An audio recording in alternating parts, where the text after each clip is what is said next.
I think I talk about happiness a lot because that's what everybody wants. We think we want the car, but really it's how the car will make us feel. We think that car will make us happy. We want the jet. We want the relationship because we want those emotions. I talk about it a lot because I sought it out all my life. And when I was young, I really was that person that thought, if I allow myself to be happy, I'll lose all my drive. You can be simultaneously dissatisfied with where you are and still blissful. And I never understood that when I was young. One of the reasons maybe I looked a little bit older was the stress I put myself under as a young man, delaying bliss until a particular destination. And every time I'd get there, I'd move the goalpost more and more, and I was never happy. It finally occurred to me, I can be happy in myself now. And really, it's accepting and loving yourself as you are, but not accepting and loving the destination you're at. So I love the man I am at any place, but I am dissatisfied with my location. Even to this day, I want to improve. I want to grow. Sometimes I think it's a disease or an illness of mine, but I've learned to enjoy myself as I'm growing, as I'm improving, as I'm moving to the next level. And social media, I have to guard against it. All comparison is a formula for misery. All comparison. One of the most insidious forms of comparison is comparison to our former self. So if we're not in that relationship anymore that we wish we were still in, we compare. Or maybe the relationship we're in, we compare to the 6th week when it was blissful and we were getting to know each other. Now we're in the 6th year and we compare to what it was then to now, and it's not the same, and that hurts us. I literally catch myself doing it and I go, scratch it. I'm not kidding. I go, scratch it. And I'm old enough that I can picture a record or a DVD player literally being scratched. I don't want it to even be in my unconscious, my subconscious mind where it comes back, because all misery's a comparison. We're not really that upset with where we are. What happens is we compare it to where we think we should be, and that very comparison is what brings us misery. We're happy to be breathing. We're happy to be alive. We're happy we woke up. It's the immediate comparison to what could be, used to be, should be, or somebody else's be that brings us the sadness, the anxiety, the worry, the frustration. Is always comparison. I would encourage everybody to evaluate this. The next time you feel these negative emotions you don't want, all the ones I just listed, you're comparing to something you don't have, or a place you are not, or someone else's life. Every single time. There's 2 types of people. There's people that delay their happiness to a particular destination. Once I meet that man, once I meet that woman, once I get the promotion, once I get this house, they delay it. The other one's the achievers. The achievers are like, wait a minute.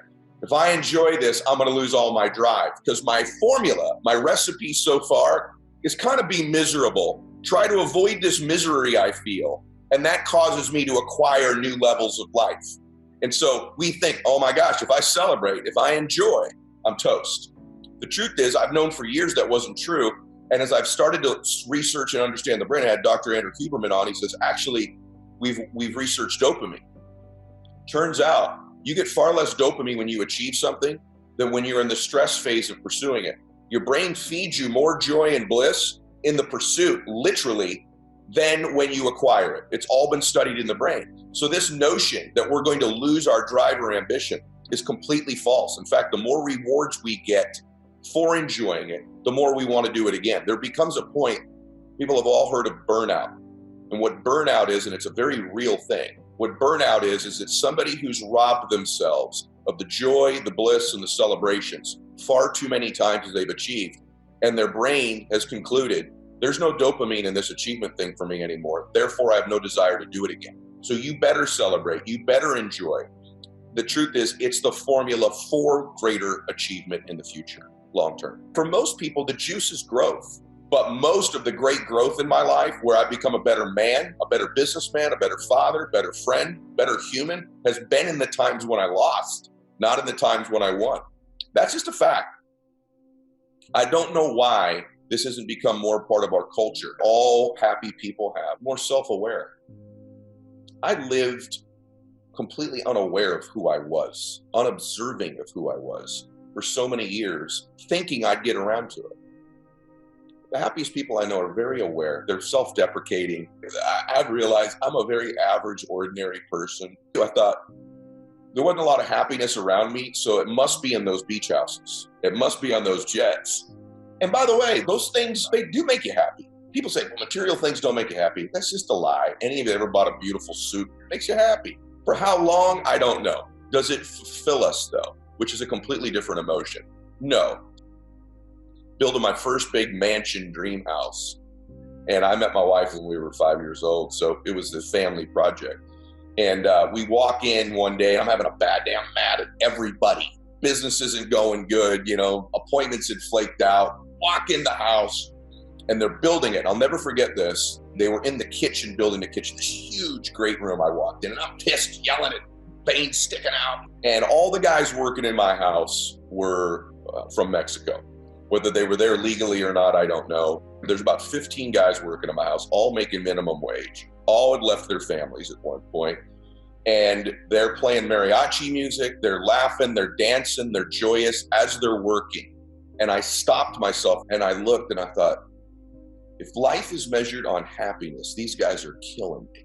They're building my mansion. My veins are sticking out of my neck. I'm miserable. They're making minimum wage. It's 100 degrees. They're working in my house, building my kitchen. And they're singing and dancing and loving each other and having a blast. Happy to be here. And I'm miserable, and this is my damn house. What the hell is wrong with me? And that was a real turning point for me where I went, what do they know I don't? And what they were doing is I was always projecting forward.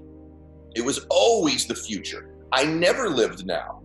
They were living right now because they don't even know what their future is. What a great gift to live right now and be grateful for that moment, that work, that song, that buddy of theirs working next to them. And I started to just slow down my appreciation for the moment. And that's really changed my life. And I can't tell you that I still don't revert back, because I do, but I do it much less because I am self-aware. I catch myself when I do it. People think I have to let go of a part of me. This is not true. I have to let go of a part of me in order for this other part to appear. What if you just added more to you? I don't have to let go of my intensity. This is what makes me who I am. It's what makes some of you who you are, your competitive spirit, your focus level, your drive, your ambition. It's not an either or. You don't have to let go of that. Congruency and authenticity equal efficiency. And so I need to be congruent and authentic. And if I'm that, I can make an impact. I can transfer energy. And you can't transfer to somebody that which you're not experiencing yourself. And so when you're in the throes of experiencing something, you can transfer and give that to me. When you cease to experience it, that energy doesn't transfer anymore. And so I know for a fact I have to be doing that. And that is why I'm a relatively happy dude who's still achieving, and I might even be achieving at a faster pace, because I'm under no illusion I need to give up my passion, my intensity, my work ethic. I still work crazy hours to the normal human being. I just somehow enjoy them more than I used to.